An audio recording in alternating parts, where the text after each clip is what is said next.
ఈరోజు పెద్దలు తమిళనాడు రాష్ట్రానికి సంబంధించిన గౌరవ సీనియర్ మంత్రివర్యులు అక్కడ మున్సిపల్ మరియు పట్టణాభివృద్ధి శాఖ నిర్వహిస్తున్న పెద్దలు శ్రీ కెఎన్ నెహ్రూ గారు, అదేవిధంగా వారితో పాటు రాజ్యసభ సభ్యులు గౌరవనీయులు శ్రీ ఇలంగో గారు, అదేవిధంగా విజయన్ గారు వారి ప్రత్యేక ప్రతినిధి ఢిల్లీలో, మరి బీఆర్ఎస్ పార్టీ కూడా ఈ అఖిలపక్ష సమావేశంలో 22 తారీఖు నాడు 22 మార్చి నాడు చెన్నైలో స్టాలిన్ గారి ఆధ్వర్యంలో, తమిళనాడు ముఖ్యమంత్రి గారి ఆధ్వర్యంలో ఏదైతే జరుగుతా ఉందో డీలిమిటేషన్ మీద మరి అందరం కూడా ఐక్యంగా పోరాడాల్సిన సందర్భం ఇది.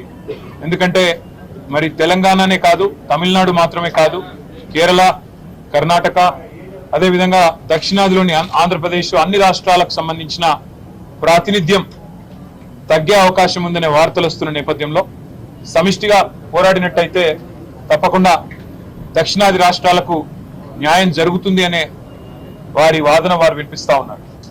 ఈ విషయంలో మా పార్టీ తరఫున కూడా మొదటి నుంచి మేము చెప్తా ఉన్నాం.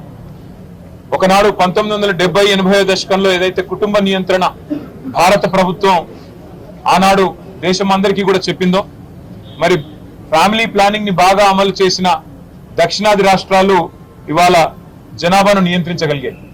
దానివల్ల ఈరోజు కొత్తగా వచ్చిన సెన్సస్ ప్రకారం మేము పార్లమెంట్ సీట్లను సంఖ్యను నిర్ణయిస్తాము అంటే ఇది ఖచ్చితంగా తెలంగాణ కానీ, తమిళనాడు కానీ అన్ని దక్షిణాది రాష్ట్రాలకు అన్యాయం జరుగుతుంది, దీనివల్ల మన ప్రాతినిధ్యం తగ్గుతుంది అనే బాధ, ఆవేదన అందరిలో కూడా ఉంది.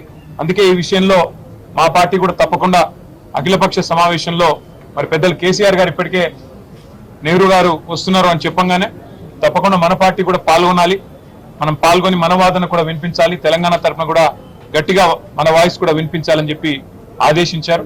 మరి మా పార్టీ తరఫున ఎవరు వెళ్ళాలి అనేది తొందరలో నిర్ణయించి మరి 22 తారీఖు నాడు జరిగే సమావేశంలో పాల్గొంటాం. We will be participating in the meeting on the 22nd of March in Chennai, which will be held under the leadership of Chief Minister Tamil Nadu, Mr. Stalin.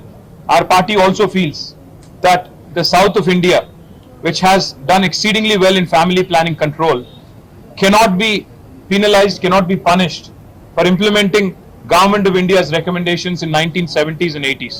So therefore we have discussed all kinds of possible solutions. Now we can collectively exert pressure on union government, and we will certainly participate in the meeting on 22nd, and we'll certainly elaborate more on that day. Thank you very much. And I also have my senior colleagues, are leader of opposition in the council, and former ministers and my colleagues in legislature. We have all warmly welcomed Mr. Nehru and his colleagues, and we look forward to meeting and honorable MPs, Rajya Sabha members also are here.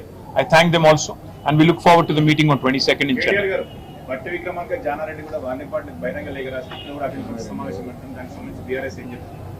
బట్టి విక్రమార్క గారు రాస్తారా, రాయబోతున్నారా? మాకైతే ఇప్పటివరకు సమాచారం లేదు. తమిళనాడు ప్రభుత్వానికి సంస్కారం ఉంది కాబట్టి ఇక్కడ దాకా వచ్చి ఆహ్వానించారు. మరి తెలంగాణ ప్రభుత్వం యొక్క సంస్కారం ఏందో చూడాలి. ఎందుకంటే ఇవాళ గొంతు నొక్కి మమ్మల్ని రోడ్డు మీద బారేశారు. ఎంత సంస్కారం ఉందో చూద్దాం.